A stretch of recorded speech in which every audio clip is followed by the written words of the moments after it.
Welcome to public TV news బులెటిన్ల ముందుగా headlines. Doddi Komaraiah జీవిత చరిత్ర భవిష్యత్ తరాలకు ఆదర్శం బిర్లా ఐలయ్య.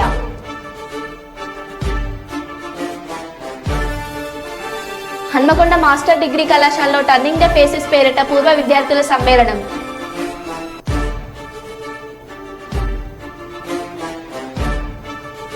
భువనగిరి కాంగ్రెస్ పార్టీ ఎంపీ అభ్యర్థి కిరణ్ కుమార్ రెడ్డికి శాల్వా కప్పి సత్కరించిన కార్యకర్తలు.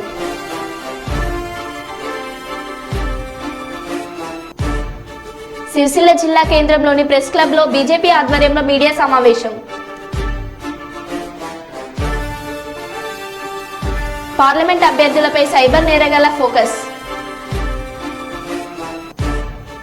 ఇక వివరాల్లోకి వెళ్తే, జయశంకర్ భూపాలపల్లి జిల్లా మహదేవ్పూర్ మండలం కేంద్రంలోని గిరిజన కోఆపరేటివ్ సొసైటీలో అనేకమైన అవినీతికి పాల్పడుతున్న మేనేజర్ హెచ్పీ గ్యాస్ సిలిండర్లు మహదేవ్పూర్ మండలం, కాటారం మండలం, పలిమెల మండలం, ఉత్తరం మండలం బీసీసీ ద్వారా గ్యాస్ సరఫరా చేయడం జరుగుతుంది. తెలంగాణ కాంగ్రెస్ ప్రభుత్వం 6 గ్యారంటీల్లో ఒకటైన గ్యాస్ సిలిండర్ 874 రూపాయల రేటు ఉండగా ఒక్కో గ్యాస్ సిలిండర్పై 1050 నుండి 1100 తీసుకుంటున్నారు. వీరిపై ఎవరు కంప్లైంట్ చేసినా ఎలాంటి చర్యలు తీసుకోవడం లేదని, ఇందులో నుండి మేనేజర్ కమిషన్ వెళ్తుంది కాబట్టి చూసి చూడనట్టుగా ఉంటున్నారు. ఒక డెలివరీ బాయ్ 1,00,000 సంపాదిస్తున్నారు. నెలకు 50,000 నుండి 60,000 రూపాయలు మేనేజర్ తీసుకుంటున్నారు. ఇలా గత 8 సంవత్సరాల నుండి ఇంత అవినీతి జరుగుతుంది. వీరిపై రాజకీయ నాయకుల అండదండలు కూడా ఉన్నాయని అంటున్నారు. వీటిని అన్నిటిపై పూర్తి ఎంక్వైరీ జరిపి ప్రజలకు న్యాయం జరిగేలా చూడాలని పలువురు కోరుకుంటున్నారు.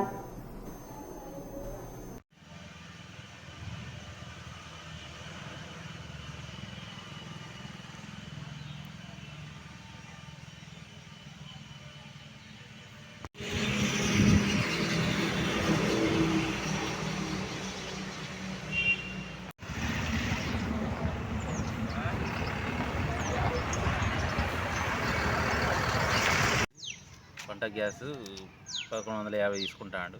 కొంచెం తక్కువ తీసుకోవాలని మనం చేస్తాం. మరి ఇంత అన్యాయం జరుగుతున్నా కూడా గ్యాస్ ఏజెన్సీకి సంబంధించిన మేనేజర్లకు తెలియకుండా, పై అధికారులకు తెలియకుండా ఉంటుంది అని అనుకోవడం ఆశ్చర్యం కలిగిస్తుంది. కావున పై అధికారులు దీనిపై తగిన చర్యలు తీసుకోవాల్సిందిగా ప్రజల తరపున నేను కోరుకుంటున్నాను.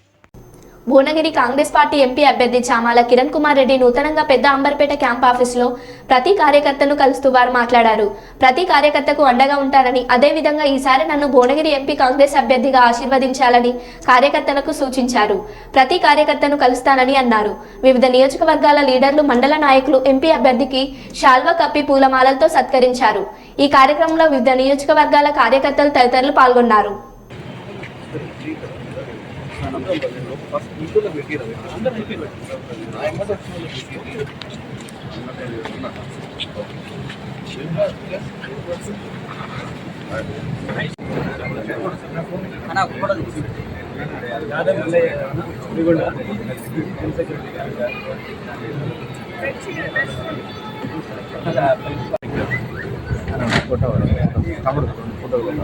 అడ్డం కాపాడ 2-3 కోట్లు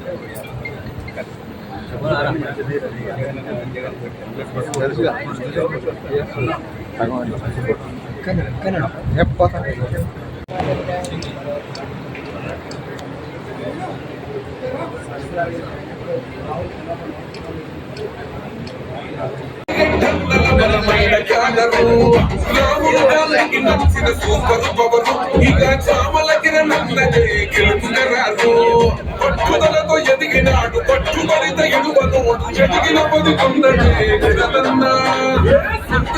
కోరనోడు పంటాలకు పోనివాడు నవకిరీటమే కిరణన్నా ఉద్యమ యువనాయకుడు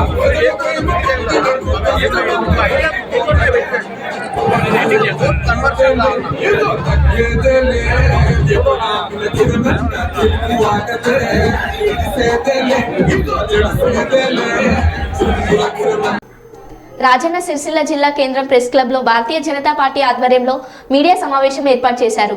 ఈ సందర్భంగా బీజేపీ నాయకులు మాట్లాడుతూ గత 10 సంవత్సరాల్లో బీఆర్ఎస్ ప్రభుత్వం ఉన్నప్పుడు రైతులను హరిగోస పెడుతున్నారు.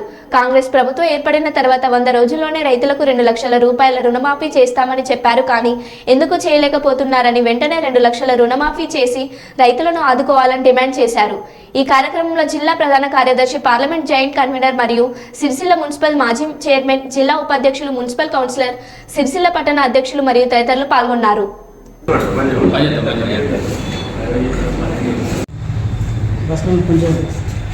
గత 10 సంవత్సరాల బీఆర్ఎస్ పార్టీ యొక్క రాక్షస పాలనలో ఏదైతే రైతులు అరగోస పోసుకున్నారో 10 సంవత్సరాలలో అకాల వర్షాలకు ఎన్నిసార్లు పంట నష్టం జరిగినా కానీ కేసీఆర్ గారు తూతూ మంత్రంగా బయటికి వెళ్ళి పరామర్శలు చేసినా కానీ ఇంతవరకు వాటి డబ్బులు ఆ రైతులకు అందలేదు.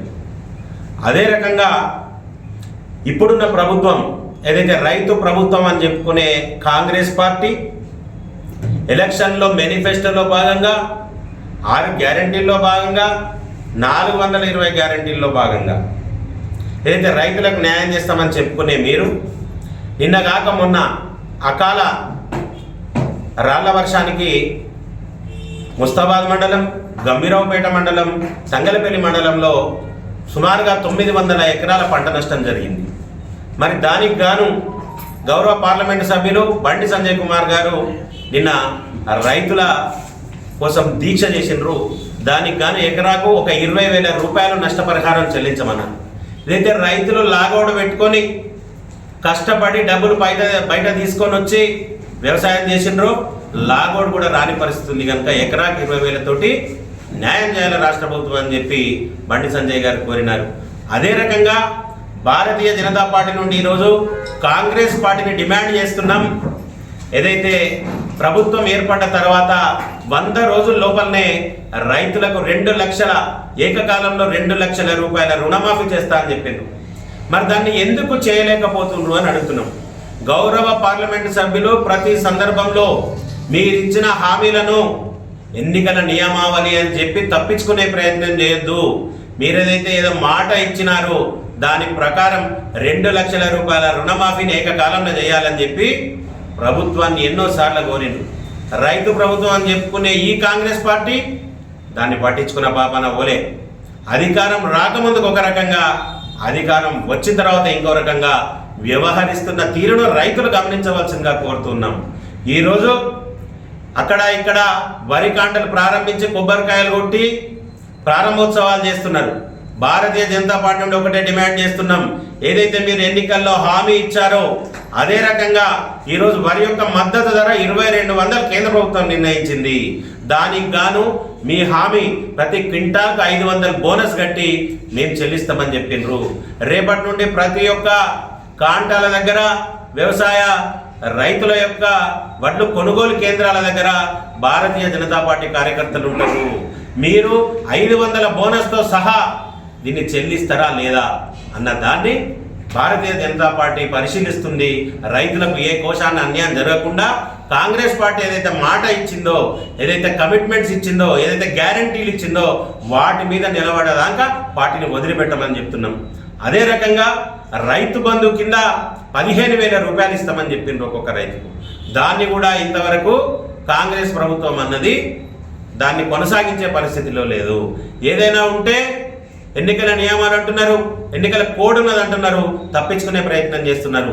ఇంత సిగ్గుపడాల్సిన అవసరం ఉన్నది. రైతు ప్రభుత్వం చెప్పుకునే మీరు ఎందుకు మీరు ఇచ్చిన హామీలను నెరవేర్చలేకపోతున్నారని అడుగుతున్నాం. మొన్నటికి మొన్న పరిశీలన తర్వాత ఎకరాకు 10,000 రూపాయలు ప్రభుత్వం ప్రకటించిందని చెప్తున్నారు నష్టపోయిన రైతులకు. మరి ఇంతవరకు ఏ ఒక్క రైతు ఖాతాలో కూడా ఎకరాకు 10,000 రూపాయలు పడలేదు. మరి అగ్రికల్చర్ ఆఫీసర్లు ఎంతమందిని లిస్టు ప్రిపేర్ చేసారు, ఎప్పుడు వారిని ప్రభుత్వానికి అందిస్తున్నారు, ప్రభుత్వం ఎప్పుడు డబ్బులు చెల్లిస్తుందన్న విషయాన్ని తెలియజేయాల్సిన అవసరం ఎంతైనా కాంగ్రెస్ పార్టీకి ఉంది. ఈరోజు జరుగుతున్న పరిస్థితులను చూస్తున్నట్టయితే రైతులను పట్టించుకునే నాదుడు లేడు. అధికారం వచ్చేదాకా రైతు ప్రభుత్వాలు రైతులను మేము ఆదుకుంటామని చెప్పుకునే వాళ్ళంతా రైతులకు మోసం చేసే పరిస్థితిలో ఉన్నది. మరి దీన్ని రైతులు గమనించవలసిందిగా చూస్తున్నాం. ఏదైతే రాక్షస పాలనను అంతమొందించి పేనం మీద ఉన్నది పొయ్యిలో పడ్డట్టుగా కాంగ్రెస్ ప్రభుత్వాన్ని తీసుకొని వచ్చి రైతులు ఇంకా నష్టపోయే పరిస్థితి వస్తున్నది. కనుక వాళ్ళు గమనించాలి. మీకోసం ఏదైతే ప్రణాళికలు చేసినామని చెప్పుకుంటున్నారో వాటిని నిర్వర్తించే పరిస్థితులు ఈ ప్రభుత్వం లేదు. కావున భారతీయ జనతా పార్టీ నుండి ఒకటే డిమాండ్ చేస్తున్నాం, 2 లక్షల రూపాయలు ఏకకాల రుణమాఫీ చేయాలి. ఏదైతే బోనస్గా 500 రూపాయలు ప్రకటిస్తామన్నారో రేపటి నుండి ఎక్కడైతే వరి కొనుగోలు కేంద్రాలను అక్కడ ప్రతి క్వింటాల్కు 2,200 రూపాయలు ఎంఎస్పీ ధర ఉంది కనుక మద్దతు ధర 2,700 రూపాయలు చెల్లించి రైతులను ఆదుకోవాలి. అదే రకంగా ఏదైతే ఫసల్ బీమా యోజన కింద ఇప్పుడు నష్టపోయిన రైతులకు మీరు ఎంక్వైరీ చేసి నష్టాలను గుర్తించి పైసలు ఇచ్చే బదులు ఫసల్ బీమా యోజన ఏదైతే కేంద్ర ప్రభుత్వం ఉందో దాన్ని రాష్ట్రంలో అమలు చేయాలా, ఆ దిశగా కాంగ్రెస్ ప్రభుత్వం ఆలోచన చేయాలని చెప్పి భారతీయ జనతా పార్టీ నుండి డిమాండ్ చేస్తున్నాం. భారత్ మాతాకి జై.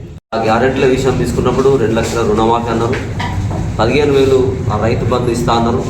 దాంట్లో కౌలు రైతుకు కూడా 15,000 ఇస్తా అన్నారు. మరి రైతు కూలీలకు కూడా 12,000 ఇస్తా అన్నారు. ఈ రకంగా వాళ్ళు వాగ్దానాలు చెప్పి కూడా మర్చిపోయేటువంటి పరిస్థితులు ఇప్పుడు వాళ్ళు ఉన్నారు. కాబట్టి మా డిమాండ్ ఒకటే, త్వరితగతిన మీ యొక్క ఏదైతే ఈ 100 రోజులలో మీరు ఈ గ్యారెంటీలు అమలు చేస్తానన్నాం దాని ప్రకారంగా మీరు మాటగా నిలబడాలని మేము డిమాండ్ చేస్తా ఉన్నాం. ముఖ్యంగా కేసీఆర్, కేటీఆర్ గారు ఈ గమ్రాపేట్ మండల్, ముస్తాబాద్ మండల్ వాళ్ళు కూడా ఈ దెబ్బతిన్నటువంటి పంటలను దాన్ని చూడడానికి రావడం జరిగింది. మేము స్వయంగా పోయిన సంవత్సరము ఈ వీర్నపల్లి మండల్, అదే రకంగా ఎల్లారెడ్డి మండలంలో దెబ్బతిన్నటువంటి అంటే అకాల వర్షాలు అప్పుడు కూడా పడ్డాయి.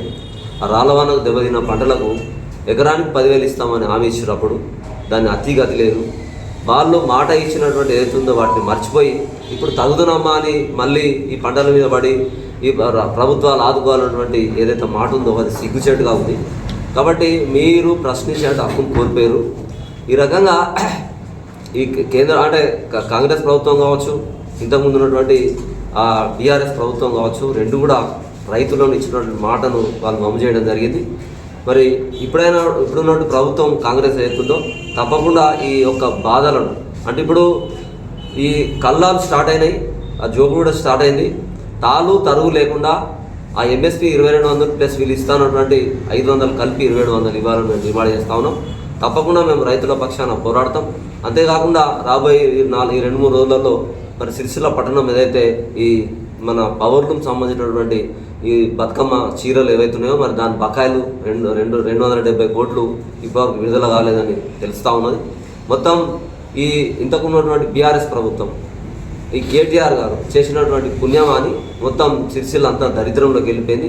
మొత్తం పవర్లూమ్ పరిశ్రమ అంతా సర్వనాశనం అయిపోయింది. దాదాపు 7,000 లూమ్లని పలగొట్టి స్క్రాప్ కింద అమ్ముతున్నారు. వర్కర్ టు ఓనర్ పథకం పూర్తిగా దిగజారి ఓనర్ టు వర్కర్కి అయిపోయింది. ఆసాములందరూ కూడా పని లేక దీనస్థితిలో వీళ్ళు ఈ రకంగా దిగజారిపోయినారు. ప్రభుత్వం ఇటువంటి ప్రభుత్వం అయినా ఆలోచించి త్వరితగతిన కనీసం ఈ సంవత్సరం 2 సంవత్సరాల పాటు ఏదో రకంగా వాళ్లకు ఒక సాయాన్ని అందించి ఒక రకమైనటువంటి సైజింగ్లు, పవర్లూమ్లు, కాటన్ పరిశ్రమ తాత్కాలికంగానైనా ఉపశమనం ఇచ్చేటువంటి ఒక ఆలోచన తీసుకొచ్చి ఈ నడిపితే తప్ప ఈ కార్మికులు బతకలేని పరిస్థితి. ఆ రకంగా ఆలోచించాలి. లేకుంటే మేము కూడా ఆ యొక్క కార్మిక తరఫున కావచ్చు, పరిశ్రమ తరఫున తప్పకుండా భారతీయ జనతా పార్టీ నిలదీసి అడుగుతుందని మేము తెలియజేస్తాము. తెలంగాణ సాయుధ పోరాట యోధుడు దొడ్డి కొమరయ్య 97వ జయంతిని పురస్కరించుకొని జనగామ జిల్లా దేవరపల్లి మండలంలోని కడవెండి గ్రామంలో ఆయన స్తూపానికి పూలమాలలు వేసి ఘనంగా నివాళులర్పించిన ప్రభుత్వ విప్ ఆలేరు ఎమ్మెల్యే బిర్లా ఐలయ్య పాలకుర్తి నియోజకవర్గ కాంగ్రెస్ పార్టీ ఇన్ఛార్జ్ ఝాన్సీరెడ్డి అనంతరం ఆయన జీవిత చరిత్రకు నిదర్శనంగా సినిమా షూటింగ్ ప్రారంభించారు. ఈ సందర్భంగా వారు మాట్లాడుతూ ఇండియన్ పీపుల్స్ ఫిలిం బ్యానర్ పై దర్శకుడు సేవా సతీ ఆధ్వర్యంలో తెలంగాణ రైతాంగ సాయుధ పోరాట యోధుడు దొడ్డి కొమరయ్య జన్మదినం పురస్కరించుకొని దొడ్డి కొమరయ్య తెలంగాణ ప్రజానీకానికి తెలియపరచాలనే సేవా సమితి ఆశయం గొప్పదన్నారు.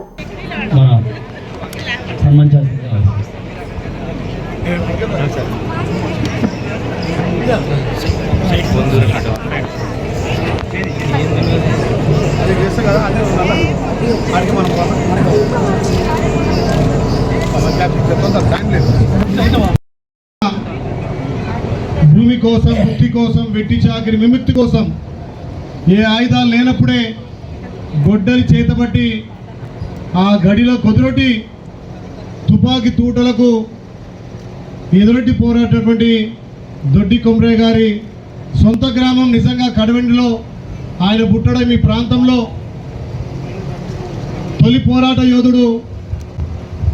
ఇలా తెలంగాణకు తలమానికంగా ఈ గ్రామాన్ని ప్రపంచంలో చూపించడానికి కడవెండి అంటే పోరాటాల గడ్డ. ఆ రోజు ఆ పోరాటాలు మనం చూడలేదు. ఈ సినిమా వల్ల ఆయన పోరాట పటిమ, ఆ రోజు అన్నకున్నటువంటి ధైర్యం, ఆ దొరలకు ఎదురొట్టి పోరాటమైనటువంటి ఆ చరిత్రను వెలికి చూపడం చాలా గొప్ప విషయం. అదేవిధంగా గత 10 సంవత్సరాలు ఈ ప్రాంతంలో ఏ రకంగా మళ్ళీ దొరల పాలన విముక్తి చేసినటువంటి ఝాన్సీ రెడ్డి గారికి ప్రత్యేకంగా ధన్యవాదాలు. ఆ రోజు మనం చూడలే కానీ ఈ రోజు ఝాన్సీ రెడ్డి గారి పోరాటం అయితే చూడగలిగినాం. ఆ దొరక ఎదుర్కోవాలంటేనే భయపడేటువంటి రోజులు. అలాంటి ధోరణును ప్రాలతోలి ఈ ప్రాంతం ప్రజాపాలన తెచ్చినటువంటి ప్రజాపాలనలో భాగస్వాములైనటువంటి మీ అందరికీ కూడా ప్రత్యేకంగా ధన్యవాదాలు తెలియజేస్తూ, ఈ దొడ్డి కొమ్రే చరిత్ర ప్రతి ఒక్కరికి తెలవాల్సిందే. ఈ కడవెండి పౌరుషత్వం తెలంగాణ ప్రజలకే కాదు ప్రపంచానికి చూపించడానికి ఈ సినిమా ఒక ఆదర్శంగా ఉంటుంది. కాబట్టి దానికి ఈరోజు పెద్దలు మీరంతా రావడం, ఆ సినిమా షూటింగ్లో ఇలా ప్రారంభించడం చాలా సంతోషం. కాబట్టి స్వార్థం లేకుండా ఆ రోజు ఒక కుటుంబం కోసం కాదు, ఈ ప్రాంతం కోసం, భూమి కోసం, భుక్తి కోసం, వెట్టి చాకిరి విముక్తి కోసం పోరాడినటువంటి చరిత్రను ఇంకా వెలికి చూడాలంటే ఇలాంటి సినిమాల వల్లనే తెలుస్తుంది. కాబట్టి దాన్ని ఇలా ప్రారంభించడం చాలా సంతోషం. ఇలా చాలా పెళ్ళిళ్ళు ఉన్నాయి, 30 పెళ్ళిళ్ళు ఉన్నాయి. అందులో 10 పెళ్ళిళ్ళకి అటెండ్ అయ్యి ఈ దొడ్డి కొమరయ్య ఈ గ్రామంలో పుట్టినట్టే నిజంగా ఈ గడ్డ ఎంత పుణ్యం చేసుకుందో. ఈ ప్రాంతం పోరాటాల గడ్డ కాబట్టి ఇక్కడనే చేయాలని చెప్పి తమ్ముడు సేనాపతి కోరడం, దానికి మేమంతా రావడం అదృష్టంగా భావిస్తూ ఇదే పోరాట పటిమతోటి గత 10 సంవత్సరాలు బందీ అయిన తెలంగాణను మీ అందరి ఆశయంతో విముక్తి చేసుకొని ఇలా ప్రజాపాలన, ప్రజల చేత ఎన్నుకోబడ్డ పాలన కాబట్టి ఈ స్వేచ్ఛ వాయువులతోటి తల్లి సోనియా ఇచ్చినటువంటి అభయస్థం 6 గ్యారెంటీలో ఇప్పటికే 5 ఇంప్లిమెంట్ చేసుకున్నాం.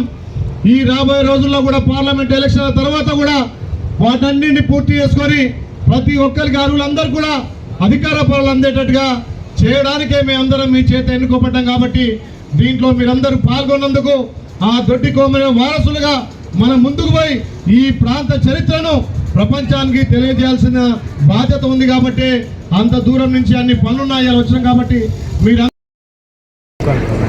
కడవెండి ప్రజలకు ప్రత్యేకంగా ధన్యవాదాలు.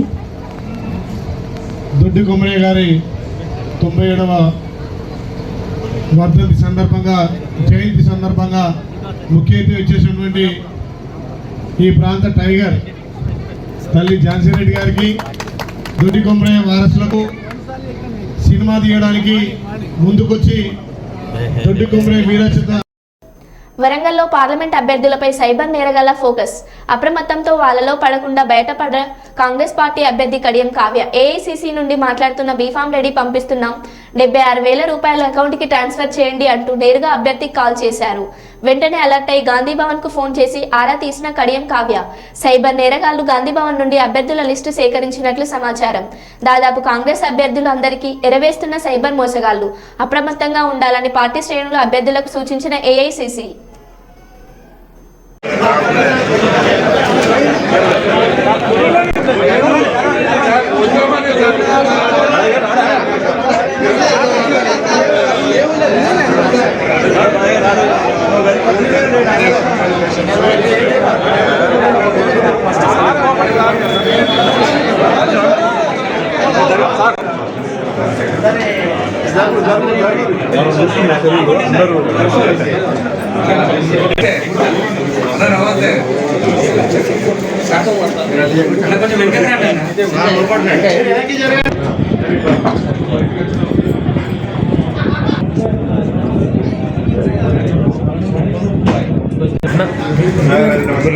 అన్న మీకు సైడ్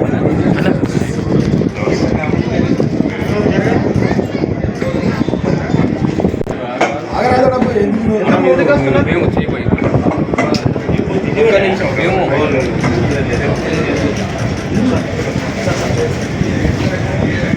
జై కాంగ్రెస్, జై కాంగ్రెస్. నాగరాజ్ సార్ నాయకత్వం వర్ధిల్లాలి. నాగరాజ్ సార్ నాయకత్వం వర్ధిల్లాలి. జై కాంగ్రెస్, జై కాంగ్రెస్.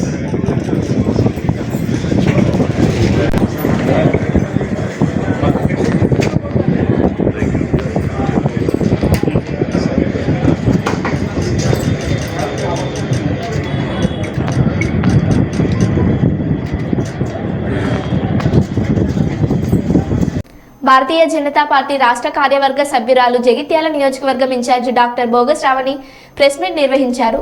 ఈ సందర్భంగా ఆవిడ మాట్లాడుతూ 40 ఏళ్లలో జగిత్యాల నియోజకవర్గం ఏమి అభివృద్ధి చెందిందో నిజామాబాద్ పార్లమెంటు ప్రజలు గమనిస్తున్నారు. ఎంపీగా ఓడితేనే మంత్రి అవుతారు, అప్పుడు జగిత్యాల అభివృద్ధి చేయండి. అధికారం వచ్చాక మీ ఇంటి ముందు రోడ్డు వేయించుకున్నారు, కానీ జగిత్యాల పట్టణ ప్రధాన రోడ్డు సంగతి మర్చిపోయారని అన్నారు. అలాగే మోడీ సైనికుడు అరవింద్ అన్నను గెలిపిస్తే కేంద్ర మంత్రి అయి ప్రాంతాన్ని అభివృద్ధి చేస్తారన్నారు. గౌరవనీయులైనటువంటి జీవన్ రెడ్డి అంకుల్ గారికి హృదయపూర్వక శుభాకాంక్షలు. ఎంపీగా టికెట్ వచ్చినట్టుంది, తిరుగుతున్నట్టున్నారు. నేను చెప్పాము. మొన్న జరిగినటువంటి ఎలక్షన్లలో నేను ప్రచారం చేస్తున్నప్పుడు అన్నాను, నేను ప్రజలందరితో అన్నాను, ప్రజలందరికీ కూడా గుర్తే విషయం. జీవన్ రెడ్డి అంకుల్ గారు తిరుగుతున్నారు, కానీ ఈ ఆల్రెడీ ఎమ్మెల్సీ పదవి ఉంది, ఎమ్మెల్యేగా మళ్ళీ పోటీ చేస్తున్నారు. పదవి ఉన్నా కూడా ఎమ్మెల్యేగా ఓడిపోతే మళ్ళీ ఎంపీ టికెట్ తెచ్చుకొని మళ్ళీ ఎంపీ కూడా పోటీ చేస్తా అంటారని అప్పుడు నేను చెప్పిన. ఇప్పుడు నిజంగానే అది జరిగింది. ఇప్పుడు ఎంపీ ఓడిపోతే కూడా మళ్ళీ మినిస్ట్రీ తెచ్చుకుంటారు. పెద్ద బాధపడే విషయం ఏం లేదు, అది కూడా జరుగుతుంది. ఎందుకంటే అన్నీ నాకే కావాలని అనుకుంటున్నారు జీవన్ రెడ్డి అంకుల్ గారు. సరే, మీరు అనుకున్నారు, అది మీ పర్సనల్ విషయం, మీ పార్టీ విషయం. ఒక్కటి మాత్రం మీరు గుర్తుపెట్టుకోవాలి జీవన్ రెడ్డి అంకుల్ గారు, మీరు ఈ మధ్య పసుపోటు గురించి కొన్ని అసత్య ప్రచారాలు చేస్తూ ఉన్నారు, ఇష్టం ఉన్నట్టు మాట్లాడుతూ ఉన్నారు, నోరు పారేసుకుంటున్నారు. పసుపోటు వస్తుందా పోతుందా అన్నట్టుగా మాట్లాడుతున్నారు. మరి మీరు విద్యావంతులే కదా, ఇన్ని సంవత్సరాలు రాజకీయ జీవితంలో ఉన్నారు కదా, మీకు ఆ మాత్రం కూడా తెలియదా? గెజిట్ గురించి తెలియదా? ఇగో రాజపత్రం మేము చూపిస్తున్నాం. గౌరవనీయులు నిజామాబాద్ పార్లమెంట్ సభ్యులు అరవింద్ అన్న గారు ఇచ్చిన మాట ప్రకారం, బాండ్ రాసిచ్చిన ప్రకారం పసుపోటు తీసుకొని వచ్చిండ్రు. ఇక దానికి సంబంధించినటువంటి గెజెట్ రాజపత్రం మీకు డౌట్ ఉంటే పంపిస్తాను, చదువుకోండి. తెలిసి కూడా కావాలని ఎన్నికల కోసం రాజకీయాలు చేస్తూ రైతులను మభ్యపెట్టేలా చూడకండి. ఎందుకంటే ఆల్రెడీ పసుబోర్డుకు గెజెట్ వచ్చింది, నేషనల్ పసుబోర్డునే తీసుకొని వచ్చి ఇక్కడ పెడతా అని చెప్పిండ్రు. స్వయాన మోదీ గారు వచ్చే విషయం చెప్పిండ్రు నిజామాబాద్కి వచ్చి. మరి మీ అందరికీ తెలుసు, ప్రజలందరూ కూడా చూసిండ్రు. మార్కెటింగ్ విధానాలను స్పష్టంగా అవలంబిస్తూ అరవింద్ అన్న గారు ఈ రోజున క్వింటాల్కి పసుపు ధర ఎంత ఉంది? 20,000 దాటింది. అవునా? అది కూడా తెలుసు. పసుపు రైతుల కళ్ళలో సంతోషం కనిపిస్తుంది. పసుపోటు సెంటర్స్, పసుపు ఎక్కడెక్కడైతే పండుతుందో అక్కడక్కడ కూడా ఖచ్చితంగా సెంటర్స్ వచ్చి తీరుతాయి. నేషనల్ పసుపోటే వచ్చిన తర్వాత సెంటర్స్ వస్తాయి. మరి అది రాకముందే ఇప్పటికే క్వింటాల్కి 20,000 దాటింది. అది వచ్చిన తర్వాత ఇంకా మెరుగ్గా ఉంటాయి పరిస్థితులు. పసుపు రైతుల కళ్ళల్లో ఆనందం చూస్తే మీ కళ్ళల్లో నిప్పులు ఉంటున్నట్టున్నాయి, నిప్పులు చెరుక్కుంటున్నట్టున్నారు మీ కళ్ళల్లో జీవన్ రెడ్డి అంకుల్. రైతుల పక్షాన నిలబడతా అన్నారు, మరి రైతులు ఆనందంగా ఉంటే చూడలేకపోతున్నారు అనుకుంటా. ఇదేనా మీరు చేసేది? అరవింద్ అన్న గారు వచ్చిన తర్వాత వారు వచ్చి 4.5 సంవత్సరాలని వారు చెప్తా ఉన్నారు, కానీ వారు నిజంగా వారి పీరియడ్ 3 సంవత్సరాలు. ఎందుకంటే 2 సంవత్సరాల పీరియడ్ కరోనాలోనే పోయింది. ఆ 3 సంవత్సరాల పీరియడ్లో పసుపు బోర్డు తీసుకొని వచ్చిండ్రు, మ్యాంగో రైతుల కోసం కిసాన్ రైలు వేపించిండ్రు. ఆర్ఓబీలు గతంలో నిజామాబాద్లో గంజ్ ఏరియాలో ఒక ఆర్ఓబీ ఉండేది. గౌరవనీయులు శ్రీనివాస్ గారు, వారి తండ్రి గారు శ్రీనివాస్ గారు 1989, 1994 పీరియడ్లో ఆర్ఓబీ ఒకటి కట్టించిండ్రు. ఇప్పుడు వారు వచ్చిన తర్వాత 6 ఆర్ఓబీలు, ఒక ఆర్ఓబీ వారి హయాంలో జరుగుతున్నాయి. ఆర్మూర్ దగ్గర ఉన్నటువంటి, గోవింద్పేట దగ్గర ఉన్నటువంటి ఒక ఆర్ఓబీ ఆల్రెడీ స్టార్ట్ అయిపోయింది, ప్రజలకు అందుబాటులో ఉంది. అందుబాటులో ఉంది ఒకటి. అదేవిధంగా నిజామాబాద్ ప్రజల దశాబ్దాల కళ మాధవ్ నగర్ ఆర్ఓబీ, అది కూడా తొందరలోనే స్టార్ట్ అయిపోతుంది. పనులు నడుస్తూ ఉన్నాయి. ఇంకా అది మాత్రమే కాదు, ఆర్మూర్ మామిడిపల్లి హైవేలో ఉన్నటువంటి ఆర్ఓబీ ఇంకో 1 రోజుల్లో ప్రజలకు అందుబాటులో వస్తుంది. అది కూడా ప్రారంభానికి సిద్ధంగా ఉంది. ఇంతకుముందు నేను చెప్పిన నిజామాబాద్లో ఉన్నటువంటి మాధవ్ నగర్ ఆర్ఓబీ, అది రాష్ట్ర ప్రభుత్వ అనుమతులు లేట్ అవ్వడం వల్ల ఇప్పటికి ఆలస్యమైంది, కానీ ఇప్పటికి ప్రారంభించబడే పరిస్థితి. ఇవి కాక అరసపల్లిలో ఒక ఆర్ఓబీ ఉంది, బోధన్ దగ్గర ఉన్నటువంటి ఆర్ఓబీ ఉంది, జానకంపేట దగ్గర ఉన్నటువంటి ఆర్ఓబీ ఉంది. ఇవన్నీ కూడా ఈ 6 ఆర్ఓబీలు, ఒక ఆర్ఓబీ పూర్తిగా మాధవ నగర్ తప్ప మిగతావన్నీ కూడా పూర్తిగా కేంద్ర ప్రభుత్వం నిధులతో నిర్మించబడి ఉన్నాయి. మాధవ్ నగర్ ఆర్ఓబి కూడా 50% కేంద్ర ప్రభుత్వం, 50% రాష్ట్ర ప్రభుత్వం ఉంది వాటా. అసలు మీ హయాంలో, సరే మీ 40 సంవత్సరాల రాజకీయ జీవితంలో జగిత్యాల్లో, నేను మొత్తం పార్లమెంట్ సెగ్మెంట్ మాట్లాడలేను, మరి జగిత్యాల్లో ఒక్క ఆర్ఓబి అయినా కట్టిందా? ఒక్క ఆర్ఓబి అయినా నిర్మించిందా? సరే అంతెందుకు, మీ 40 ఏళ్ళ రాజకీయ జీవితంలో జగిత్యాల జిల్లాలో ఒక వర్గంలో ఒక్క మచ్చుతునకైనా ఉందా? మీ మార్క్ ఒక్కటైనా ఉందా? మీరు సాధించింది ఒక్కటి చెప్పండి. ఎంత పదవులు అనుభవించిండ్రు, చీమంత పనులు చేసినా అని చెప్పుకుంటున్నారు. మొన్న ఏదో దగ్గర చెప్తున్నారు, జగిత్యాల్లోని 50 రోడ్డుని నేను 60 ఫీట్లు చేసినా అని చెప్పుకుంటున్నారు. అంకుల్, మీకు చీమంత అనిపిస్తలేదా అది? నేను చైర్పర్సన్ ఉన్న 3 సంవత్సరాల్లో దాన్ని గెజెట్ తీసుకొని వచ్చి 100 ఫీట్లకు పెంచినాం. మీరు 40 సంవత్సరాల్లో కనీసం దాన్ని ఎక్స్టెన్షన్ కూడా చేయలేకపోయినరు. కానీ ఇప్పుడు వచ్చి మాట్లాడతారు. ఏం చెప్పిండు మొన్న? ఢిల్లీకి రైలేపిస్తారంట జగిత్యాల నుంచి. ఏ విధంగా సాధ్యం అంకుల్? జగిత్యాల్లోని 50 రోడే చేయలేదు, ఢిల్లీకి రైలేపిస్తారంట. అంకుల్, మీ హయాంలో చెరుకు రైతులు నాశనమైనరు. 3 సార్లు కమిటీ వేసుకున్నారు చెరుకు ఫ్యాక్టరీ గురించి. అంటే ఇప్పుడు ఏదో ఓట్ల కోసం చెరుకు ఫ్యాక్టరీ తెరిపిస్తామని తిరుగుతున్నారు. అరవింద్ అన్న గారు ఇదే చెరుకు ఫ్యాక్టరీ కోసం పాదయాత్ర చేసిండు. గోధుమ చెరుకు ఫ్యాక్టరీ కోసం పసుపోటు తీసుకొని వచ్చి చూపించిండు. ఖచ్చితంగా పసుపోటు తీసుకొని వచ్చి, నేషనల్ పసుపోటు తీసుకొని వచ్చినప్పుడు అర్పించడం చాలా సింపుల్ ఇష్యూ. ఖచ్చితంగా అది మాత్రం అవుతుంది. అంటే పోయి తిరుగుతూ ఉన్నారు. మరి గతంలో 2 సార్లు కమిటీలో మీరు ఉన్నారు కదా, చెరుకు ఫ్యాక్టరీ కోసం వేసుకున్న కమిటీలో. మరి అప్పుడే మూత పడిపోయింది, అప్పుడేం చేయలేకపోయినారు? ఇప్పుడేదో ఎలక్షన్ స్టంట్ కోసం, రాజకీయాల కోసం, రైతుల్ని మభ్యపెట్టడం కోసం మేము తెరిపిస్తామని తిరుగుతున్నారు. నిజంగా చెప్పాలంటే మీ హయాంలో మీ వల్ల చెరుకు రైతులు నాశనమైనరు, పసుపు రైతులు నాశనమైనరు, మామిడి రైతులు నాశనమైనరు. మరో బులెటిన్లో మళ్ళీ కలుద్దాం. Stay tune.